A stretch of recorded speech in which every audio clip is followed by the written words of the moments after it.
Qué bueno que continúa con nosotros porque ya estamos de lleno con nuestra mesa de análisis. Le doy la bienvenida a Eduardo Torreblanca Jax, analista de Mega Noticias. Eduardo, ¿qué tal? Muy buena tarde. Gracias por estar con nosotros. Gracias, un abrazo, gracias. Igualmente. Buenas tardes. Y está con nosotros también Pedro Tello, analista en temas económicos. Pedro, gracias por estar con nosotros. Gracias por la invitación, Alberto. Saludos, Eduardo. Buenas tardes. Igualmente, Pedro. Gracias. Eduardo, el tema ya lo sentimos. Eso lo sabemos todos, lo sentimos todos en el bolsillo. Ya el dinero alcanza para comprar menos cosas. Pero una de las justificaciones del gobierno es que son factores externos. ¿A qué se refieren cuando es el entorno mundial lo que está afectando la economía en México y está provocando el alza en los precios? Bueno, no es solamente lo externo, aunque lo externo tiene una gran incidencia. Luego de la pandemia y derivado de esta, durante el 2020 fundamentalmente, hubo una serie de confinamientos en la actividad económica y social que exigió que gran parte de la producción mundial en distintos tiempos no se ejerciera normalmente. Y haya incluso hasta el momento países que realizan una especie de confinamiento parcial cuando distinguen que hay en su comunidad de trabajo dentro de una empresa algún caso del coronavirus. Inmediatamente se aplican una serie de restricciones en los ritmos y en las cantidades de trabajadores que asisten a esas empresas. Derivado de ese confinamiento económico y social desarrollado a lo largo del 2020 en prácticamente todo el mundo, la producción se contrajo la producción regular, y ahora cuando se activan las actividades económicas y sociales, pues sobre todo en países que recibieron apoyo de sus gobiernos, apoyos fiscales o apoyos monetarios, viene la demanda y no hay suficiente oferta para cubrirla. Hay suspensión de componentes, la suspensión de componentes para integrar otros productos también han ocasionado, por ejemplo, que no haya suficientes automóviles. Tú quieres comprar un automóvil y te reciben el dinero, pero no te dan el automóvil. Quieres un teléfono, pues te dan el teléfono, pero no te dan el chip. En fin, hay una serie de cuestiones. Eso ha golpeado a prácticamente todas las economías. No a todas les ha pegado de igual manera. Y hay también componentes internos que complican la situación. Pero bueno, digamos que es un problema mixto, que ahora pues está enfrentando a México con una inflación que posiblemente esté por encima del 7.5% al terminar este año. Pedro, México, la gente que es responsable de mantener la macroeconomía, ¿pudo haber hecho algo ante esta situación que fue la pandemia, la peor pandemia en los últimos 100 años? Yo creo que el Banco de México, que es en México, en nuestro país, la institución encargada constitucionalmente por obligación legal a definir la política para mantener a raya o controlada la inflación, ha realizado hasta este momento una labor atendiendo a lo que dicta el librito de recetas para tratar de controlar el ascenso de la inflación. Ha estado aumentando las tasas de interés paulatina y consistentemente. Pero resulta que este incremento en las tasas de interés todavía no es lo suficientemente fuerte como para poder frenar un poco esta demanda de la que hablaba Eduardo, que se ha producido fundamentalmente a partir de la reapertura de actividades, particularmente en las economías industrializadas, aumentando la necesidad de consumo frente a una economía, la mundial, donde los productos no están generándose en los volúmenes suficientes para poder atender esa mayor demanda. Diría yo que entonces el Banco de México ha cumplido con su función, pero hay una parte de la inflación que proviene del exterior sobre la que difícilmente se puede tener algún tipo de control, pero creo que hasta este momento la política monetaria, asumiendo que va a seguir con tasas de interés al alza antes de que termine este año y seguramente en el arranque del próximo, digamos que está cumpliendo la función que le corresponde. Lo otro es un problema de producción de satisfactores de bienes y servicios en cantidades suficientes que tienen que ver con el impacto de la pandemia en materia económica a escala nacional, pero también a escala mundial. Y bueno, recordemos que los análisis que se han formulado recientemente para hablar de el estatus actual de la economía mexicana y de la economía mundial apuntan en dos sentidos. México se está desacelerando a partir de la segunda mitad de este año, en un momento en el que la inflación está repuntando y alcanzando los niveles más elevados en los últimos 20 años, y esto obliga al Banco Central, lo mismo que las autoridades del gobierno federal, a ser muy cuidadosos con el manejo de la política de las políticas públicas para evitar que la inflación se desborde, como bien lo ha señalado ya Eduardo. Eduardo, ante este escenario del alza de precios y de una inflación del 7.5 que no teníamos desde hace 2 décadas, aquí la visión que debe tener la sociedad es compararnos con aquellos países desarrollados o con los que tenemos más o menos el mismo nivel de economía. ¿Cómo le está yendo a esos países latinoamericanos que están más o menos a la par económicamente con nosotros? Pues mira, a todos nos pega y a unos les pega más fuerte que a otros. Déjame decirte que Argentina tiene ahora un problema económico muy serio, está renegociando su deuda, no le alcanza. Esa película ya la vivimos los mexicanos en los 80, está arrastrando una inflación de 50 y tantos por ciento, 52% al mes de octubre. Brasil está en terrenos de 8.1, 8.2%. Uruguay está por el estilo del 6% aproximadamente. O sea, a todos nos ha pegado, pero no a todos les pega de igual manera. Hay países desarrollados como Estados Unidos que está luchando, está asustado porque tiene un 6.2% al mes de octubre. Por el terreno un poco menos está Canadá. Pero hay naciones en las que no les ha pegado tanto, como por ejemplo, estaba yo checando, Italia 3.6%, Francia 2.8%, España 5.3%. Hay características a nosotros, la parte agropecuaria está creciendo, ahí nos estamos viendo. Si revisamos la inflación al productor, sabemos que parte de esa inflación tendrá que traducirla al consumidor, y la inflación al productor está en términos bastante altos. Estoy buscando el dato específico, está bastante alta, estamos hablando de 9.90%, y hay bienes intermedios, o sea, son piezas que van a ser parte de otros productos que van a ser puestos en el mercado, que tienen arrastrando una inflación de 14%, 13.9%. Bueno, parte de esa inflación se tiene que traducir al consumidor final. Entonces sabemos que va a seguir la presión inflacionaria varios meses más, posiblemente empiece a ceder a la segunda mitad del año entrante, pero bueno, también no producimos los alimentos suficientes, pues los vas a tener que pagar más caros. Y si pues ningún jitomate llega caminando a la mesa, o sea, todo se traslada a través de costo de energía que tenemos que estar importando, porque no producimos la energía que necesita esta economía, tenemos que importar, y si se desliza el peso, ya la complicación es otra, porque entonces ya tienes que pagar $1 más caro en términos de pesos. Exactamente. Y, Pedro Tello, ¿podríamos simplificar esta situación y hacer responsable al neoliberalismo de esta crisis en el alza de los precios? No, por supuesto que no. Yo creo que esto no tiene absolutamente nada que ver con el neoliberalismo. Tiene que ver con las secuelas que en materia económica dejó la pandemia, pero sobre todo las acciones que debieron tomar los gobiernos de los diferentes países, cerrando temporalmente actividades, y en casos como México, diría yo, por la ausencia de apoyos en lo que a la actividad de las empresas se refiere, y lo mismo para quienes perdieron el empleo. Entonces, estamos frente a una situación en la que cada país tiene diferentes potencialidades y fortalezas en función del trabajo que realizaron desde el año pasado. Estados Unidos, por ejemplo, ha recuperado ya el nivel de producción que tenía su economía antes de la pandemia, justo a mediados de este 2021. A México, si bien le va, recuperaremos el nivel de producción que teníamos antes de la pandemia, seguramente hasta finales del año 2022, y lo mismo ocurrirá con los niveles de empleo en el sector formal de la actividad económica. Entonces, yo creo que no podemos ni deberíamos de pensar en ese discurso que traslada a los neoliberales, a los conservadores, las decisiones que nos han conducido a esta condición.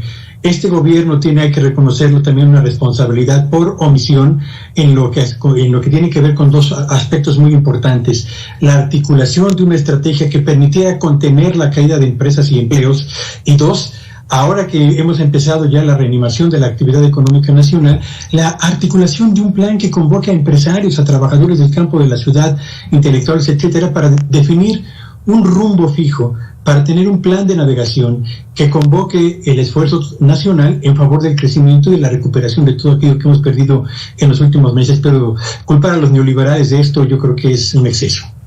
Adelante, Eduardo. Tiene toda la razón. El argumento de Pedro es contundente.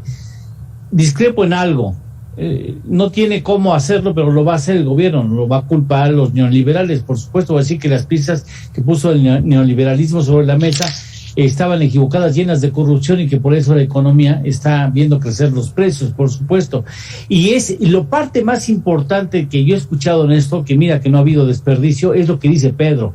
Le falta creatividad al gobierno para hacer una convocatoria, un acuerdo para que permita que los precios se mantengan. Hagamos todos un esfuerzo para tratar de que los precios no sigan subiendo, porque a la vista están presiones que vienen por delante. O sea, a la vista ya he dado los datos de lo que la inflación va a seguir pegándonos en los siguientes meses, y para eso pues hay convocatoria, capacidad de convocatoria para que los empresarios, el sector laboral, enfrentemos juntos unos varios meses esta circunstancia que en gran parte, pero no total, en gran parte es mundial, pero no se le ocurre al gobierno hacer eso. Exacto. Sobre todo que no sé con qué cara lo va a hacer cuando ha estado golpeando todo el tiempo al sector privado. Claro. Aquí, Pedro Tello, ¿cómo se le haría o cómo se le hace para evitar que los precios suban? ¿O de plano es subirse a la ola y vámonos hasta donde reviente? Mira, hay que empezar por reconocer que aumentar la oferta de productos del sector agropecuario, que son justamente los que encabezan la lista de incrementos en el mes de noviembre y en los meses previos, no es una tarea que se pueda resolver en 3 meses o en 4. Un ciclo agrícola toma más tiempo. Y México yo creo que no tiene autosuficiencia en producción de alimentos, y por ello dependemos del aprovisionamiento externo, que llega escaso y cada vez más caro, lo que presiona al alza también los precios a escala nacional de los productos agropecuarios.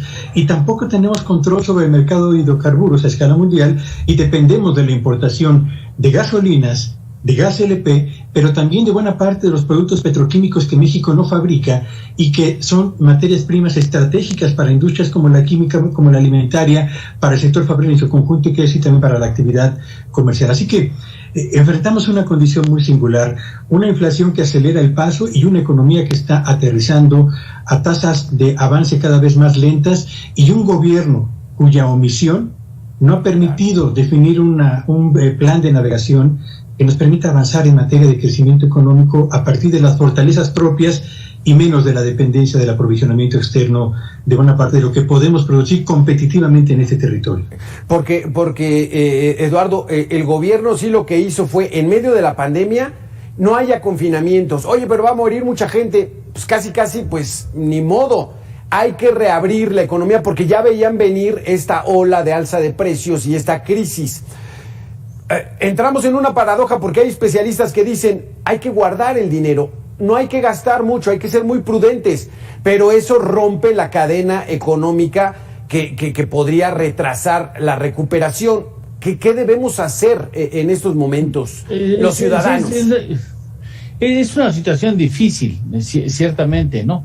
Pero aquí hubo fundamentalmente dos posiciones. Los gobiernos que decidieron invertir para que el golpe fuera menos intenso, no se perdiera empleo y no se perdiera poder de consumo, y aquellos que dijeron yo no hago nada y que las piezas se acomoden solas después y a ver qué pasa, ¿no? Es el caso de México. Me pongo flojito, que es el caso de México, me pongo flojito, o sea, que me arrastre la ola. Los que invirtieron en que el impacto en el empleo en las empresas fuera menor, se recuperaron más rápido. Les costó, pero salieron más rápido.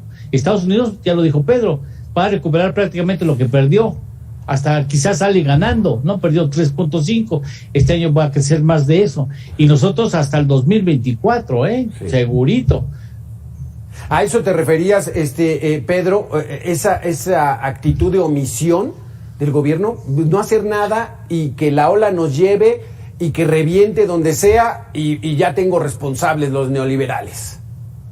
Cuando estás en aguas turbulentas como las que prevalecen en este momento en la economía mundial, aguas turbulentas, si no tienes un plan de navegación perfectamente definido, estás a expensas de donde te conduzcan las corrientes dominantes en la actividad económica mundial. Y si en la economía mundial las economías emergentes como la mexicana se están rezagando y están perdiendo altura y están dando cuenta de las debilidades que vienen arrastrando de tiempo atrás, si el gobierno no convoca la articulación de un plan que defina, sume el esfuerzo de todos para estimular a la inversión privada, para estimular evidentemente la creación de más y mejores empleos, etcétera, difícilmente México tendrá capacidad para recuperar el crecimiento tan necesario para empezar a resolver los vacíos y los déficits acumulados en materia estrictamente social.